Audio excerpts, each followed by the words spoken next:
Dans cette vidéo, on va voir plus de 70 balises HTML. Vous allez pouvoir toutes les connaître, vous serez vraiment un expert en HTML après cette vidéo. Vous pourrez le mettre sur votre CV. C'est parti!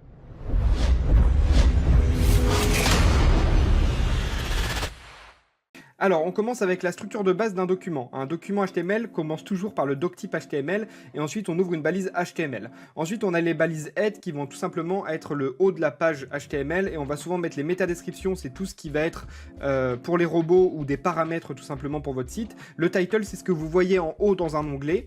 Le link, c'est tout simplement pour lier un fichier CSS, c'est pour appeler du style et customiser les éléments HTML. Et le script, ça va être tout simplement pour appeler des fichiers JavaScript. On ferme la balise head et dans le body, on va retrouver tout simplement tout ce qu'on a, tout le corps de la page qui va être visuellement visible par un utilisateur. Et dernier petit point, pour faire un commentaire en HTML, c'est comme ceci que ça se fait. Et on est parti pour voir les 70 balises. On commence directement avec les balises de titre qu'on appelle les balises HN parce que N prend une valeur entre 1 et 6 et elles vont permettre tout simplement de structurer la page et de mettre des titres. On met généralement qu'une seule balise H1 par site et on vient mettre ensuite le H2 en dessous du H1, le H3 en dessous d'un H2, etc., etc. Par défaut, elles ont une taille différente dans le navigateur comme vous pouvez le voir à droite. Ensuite, on a la balise paragraphe. La balise paragraphe qui est très simple, qui va permettre tout simplement de mettre des paragraphes de texte, donc on peut en mettre plusieurs à la suite. Et pour sauter une ligne dans un paragraphe, enfin, pour retourner à la ligne dans un paragraphe, il suffit de mettre un BR et ça va faire tout simplement un retour à la ligne alors qu'un paragraphe fait un saut de ligne. On passe ensuite aux balises liens, les balises liens qui se font directement avec un A, href égale monsite.com, ou ça va être l'URL qui va être pointé vers le lien, et c'est aussi simple que ça. Elles peuvent prendre en compte différents paramètres, mais on fera directement les paramètres dans une seconde vidéo. On va voir les paramètres en HTML, qu'on appelle d'ailleurs des attributs. Ensuite, on passe à la balise image. La balise image qui est très simple aussi, qui s'écrit IMG. Et SRC, ça va être la source de l'image qui va pointer soit dans un dossier en interne, soit vers une URL externe. Donc là, j'ai pas d'image.jpg dans mon site. C'est pour ça que ça affiche un carré comme quoi l'image, j'ai pas trouvé. Vous avez déjà sûrement dû voir ça sur certains sites. Et la balise alt, ça va être un texte alternatif quand l'image ne s'affiche pas. C'est pour ça que j'ai pas mis d'image exprès. On passe ensuite en liste. Alors les listes, il y a plusieurs façons de faire des listes. Il y a les listes non ordonnées. Les listes non ordonnées, c'est des listes tout simplement qui n'ont pas de nombre pour les ordonner. 1, 2, 3, 4, 5. Donc elles s'écrivent avec un UL, liste non ordonnée, et ensuite elles ont des LI, et en fait on peut remettre plusieurs UL et LI à la suite, ça va pouvoir faire un sommaire tout simplement. On continue avec les listes, et cette fois-ci on passe aux listes ordonnées. Donc comme je vous avais dit, les listes non ordonnées n'ont pas des chiffres, alors que les listes ordonnées ont directement des chiffres, et donc vous voyez qu'il y a le OL qui va permettre de dire que c'est une liste ordonnée, et les LI ce sont les éléments de liste qu'on retrouve également dans les listes non ordonnées. On peut aussi les faire en chiffres romains, etc., etc. Élément suivant, les tableaux. Alors les tableaux en HTML c'est assez simple, hein, il suffit d'ouvrir un balise table. Donc les balises table c'est assez simple en HTML, il suffit de les ouvrir comme ceci. Et donc vous allez voir le TR qui va être tout simplement faire une ligne par ligne et le TH pour dire que c'est une en-tête de tableau et les TD pour dire que c'est pas une en-tête, que c'est le corps d'un tableau. Il existe également les balises T-head pour entourer le header d'un tableau et T-body pour entourer tout simplement le corps d'un tableau. On voit ensuite les balises de formulaire. Alors pour ouvrir un formulaire, il suffit de faire comme ceci, d'écrire forme, et ensuite vous avez directement les labels, ça va être tout simplement ce qui va pointer vers un champ de formulaire. Donc par exemple si je clique sur nom ici, ça vient pointer vers le champ parce qu'il y a for égale nom, et qui vient pointer sur le name égale nom. Ensuite on a les inputs. Input c'est pour faire des champs, donc on a plein d'inputs différents, je vous les ai pas tous mis dans cette vidéo, mais on a l'input type égale texte, type égale radio, checkbox, type égale password, email, téléphone, il y en a tout un paquet. Et en tout cas, voilà. Ensuite, on a l'input type égale submit qui va permettre d'envoyer, mais maintenant qui s'écrit plus button type égale submit et qui va permettre tout simplement de faire un bouton d'envoi. Maintenant, on écrit plus avec un button.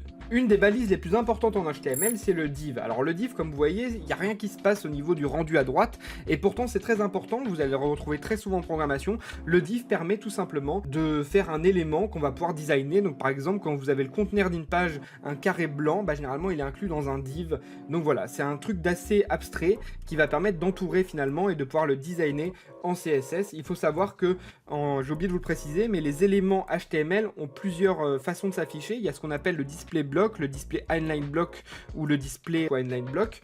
Et en fait le display block ça va être tout simplement quand quelque chose revient à la ligne. Donc si j'en mets deux à la suite ils reviennent à la ligne, alors que si je mets deux liens d'affilée ils ne reviendront pas à la ligne. Donc c'est l'intérêt d'utiliser une balise div. Voilà. La balise span a peu d'intérêt en HTML. En fait, la balise span, elle va être là notamment pour designer aussi en CSS. Donc, on va généralement mettre un span quand on a besoin d'appliquer une règle CSS pour designer un bout de texte par exemple. Mais elle n'a pas forcément d'intérêt global au niveau de la structure HTML. Mais on s'en sert quand même beaucoup. On retrouve ensuite la balise header. La balise header va être là pour tout simplement nommer une en-tête de section. Donc en fait, par exemple, quand vous avez un site avec un menu en haut, avec une barre en haut, généralement elle est dans une balise header, ce qui va permettre de dire que c'est le haut de la page. Vous pouvez aussi avoir des balises header dans un contenant qui contient lui-même un header, donc il n'a pas besoin d'être en haut de la page. Voilà, donc c'est important de respecter et de mettre la balise header quand on est sur un header, une en-tête de section. Du coup, on retrouve aussi la balise footer. Un footer, généralement dans un site web, c'est ce que vous retrouvez en bas où vous avez le contact, etc.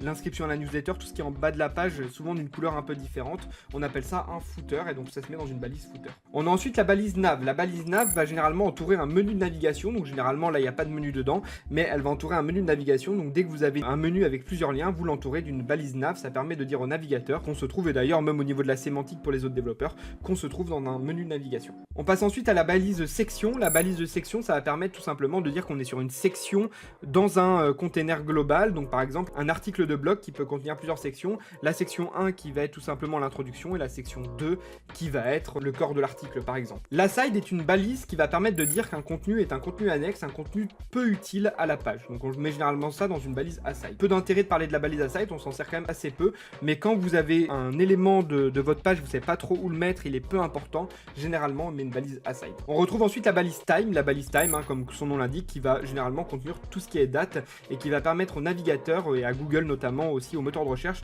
de savoir à peu près à quel endroit est la date. Donc on passe la date au format américain YMD et on écrit la date en français si on veut ou dans une autre langue si on le veut également. On passe ensuite à la balise ABBR qui est en fait une balise pour dire que c'est une abréviation. Donc en fait par exemple HTML et donc vous avez directement le title pour dire voilà que c'est une abréviation de Hypertext Markup Language. Voilà, et donc quand on passe la souris dessus, ça vient directement mettre le mot complet. La balise HR qui quant à elle permet de faire une séparation entre deux contenus et de faire un trait comme ceci. Donc quand vous avez besoin de faire une séparation avec un trait, on utilise la balise HR ou alors vous pourrez le faire directement en CSS. On a ensuite la balise code qui permet de mettre du code. Donc généralement c'est pour les sites qui vont mettre des articles où il y a du code HTML à écrire par exemple, on va le mettre dans une balise code. Voilà. On a ensuite la balise pré qui pour ma part je m'en sers très peu, mais effectivement c'est un texte qui est préformaté. Voilà, rien de plus à dire là-dessus, c'est un bout de texte qui est préformaté. On a la balise block quote maintenant qui permet de faire des citations. Donc généralement quand quelqu'un cite quelque chose, donc par exemple vous avez les testimonials, tout ce qui est avis client, etc. Vous voyez, oh, je suis très content du site ou du service, mais on met ça dans des balises block quote. La balise strong qui est très importante, la balise strong qui permet de dire que le texte est important et d'ailleurs elle est interprétée par les moteurs de recherche comme Google pour chercher des mots-clés dans une page. Donc très important de mettre des balises strong dans son site. On a ensuite la balise small, la balise small qui permet d'indiquer que c'est du texte à taille réduite sur cette portion. On a le texte marqué c'est tout simplement de mettre du texte en surbrillance avec la balise marque. La balise del est peu connue, on la voit très peu dans le code HTML, mais ça permet de barrer du texte et dire que le texte a été supprimé. Ça peut être utile si vous la connaissez. La balise ins, pareil, elle est très peu connue, mais ça permet de mettre du texte ajouté, du texte qui a été inséré en plus dans la page. La balise sub permet de mettre du texte en indice, par exemple un indice ça va être tout simplement les mètres carrés, vous mettez ça dans une balise sub par exemple. Il y a une deuxième balise pour faire des citations, donc il y avait le block quote, mais on a également la balise cité, cite, qui permet de faire tout simplement une citation. On a la balise définition qui sert très peu en HTML mais qui permet d'indiquer qu'on est sur une définition d'un bout de texte. Ensuite on a la balise U qui permet tout simplement de souligner du texte, même si maintenant on va préférer le faire en CSS. Tout comme la balise U, la balise I qu'on préférera faire en CSS maintenant existe quand même et permet de mettre du texte en italique. On a la balise field set, alors la balise field set n'a pas une grande utilité à part en fait au niveau de son design, vous voyez elle fait un trait qui va tout simplement entourer la légende comme ceci, vous avez déjà sûrement dû voir ça dans certains sites, donc voilà à quoi elle sert à entourer quelque chose et à mettre une légende et après on peut tout simplement mettre du texte si on veut par exemple ici. On retrouve ensuite une autre balise de formulaire que je vous avais pas mis dans le formulaire, mais c'est la text area où on va pouvoir mettre le nombre de rows, donc le nombre de lignes et le nombre de colonnes, et c'est souvent les zones de texte où on peut taper plusieurs lignes, vous pouvez le voir ici, c'est les zones de texte où on peut taper plusieurs lignes.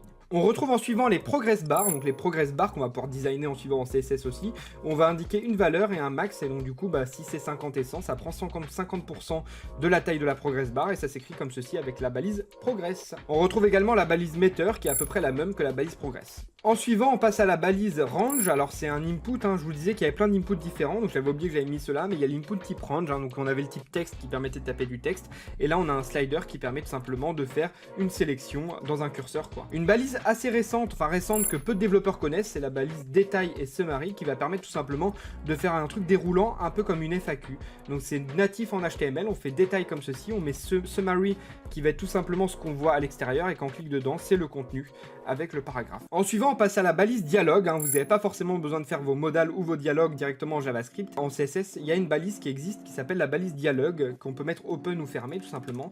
Et voilà, en gros. En suivant, on passe à la balise audio qui va permettre d'ajouter une piste son, une piste MP3 directement dans son site MP3 ou tout autre type de fichier son, directement dans son site. Donc on met audio et on met la source de l'audio, et on peut mettre aussi votre navigateur ne prend pas en charge l'élément si ça prend pas en charge, mais il faut savoir que maintenant quasiment tous les navigateurs prennent en charge la balise audio. Dans le même genre, on passe à la balise vidéo qui va permettre d'inclure des vidéos. On peut pas inclure une vidéo YouTube par exemple avec ça, mais on peut inclure tout autre type de vidéo directement MP4 si on a le fichier source de la vidéo. On passe ensuite à la balise iframe qui permet d'intégrer une autre page d'un autre site ou de son site directement à l'intérieur d'un site. C'est un peu une inception. On a ensuite la balise SVG qui permet de faire des formes vectorielles, donc c'est souvent des icônes, etc. que vous retrouverez en SVG. Généralement, on les exporte depuis des bibliothèques où ce sont des UI designers qui font ça ou des graphistes. Et du coup, on a aussi la balise Canvas qui va permettre tout simplement de venir dessiner, faire des illustrations directement au sein de cette balise et on va pouvoir le dessiner en JavaScript. Vous avez par exemple beaucoup de jeux sur navigateur qui utilisent des balises Canvas pour venir dessiner des petites animations dedans. On a ensuite la balise Embed qui va permettre d'intégrer des fichiers PDF, des fichiers doc ou ce genre de choses directement dans votre page HTML. Pas mal, non ? Ensuite, je vous faisais faire un exemple avec tous les champs de formulaire possibles, hein, donc ils prennent tous souvent la balise input, mais on va retrouver les champs texte, champ mot de passe, email, numéro de téléphone, date, heure, URL, case à cocher, options, donc les radios, les listes déroulantes avec un opt group qui va permettre de grouper tout simplement plusieurs valeurs en options, et on va retrouver également la zone de texte qu'on avait vu précédemment. Donc voilà un peu tous les champs de formulaire qu'on peut avoir. On peut rajouter aussi le progress et le slider que je vous ai mis un peu précédemment dans la vidéo. On a ensuite la balise article qui va préciser que c'est le contenu d'un article, donc généralement quand on a un article de blog, on met ça dans une balise article. On a ensuite plusieurs balises en une, la balise figure qui va permettre notamment d'associer une image et sa légende avec le feed caption, et on retrouve une balise picture. Alors on avait vu la balise image, mais une balise picture va permettre de mettre plusieurs sources et de venir définir l'image en fonction de la taille de l'écran. Donc on a une source en fonction, donc on vient sélectionner 3 images différentes en fonction de la taille de l'écran, et l'image par défaut, ce sera celle-ci. On a du coup la balise Q qui va permettre de faire des citations courtes. On avait déjà la balise bloc-code pour les citations longues et la balise cité pour les autres citations. On arrive sur les dernières balises et on passe directement à la balise QBD qui va permettre notamment d'indiquer un code à taper à l'utilisateur. Et enfin, pour finir, on a la balise var qui va permettre d'indiquer notamment des calculs mathématiques par exemple, donc une variable avec des calculs mathématiques. Voilà, donc on a vu pas mal de balises dans cette vidéo. J'espère que vous avez appris pas mal de choses, même pour ceux qui sont expérimentés. N'hésitez pas à vous abonner et puis on fera d'autres vidéos sur des attributs HTML. Donc il y a beaucoup d'attributs, donc je sais pas encore comment je vais gérer ça, mais en tout cas on va le faire parce qu'il y a pas mal d'attributs qui sont très méconnus par beaucoup de développeurs. C'était Keep Dev, ciao.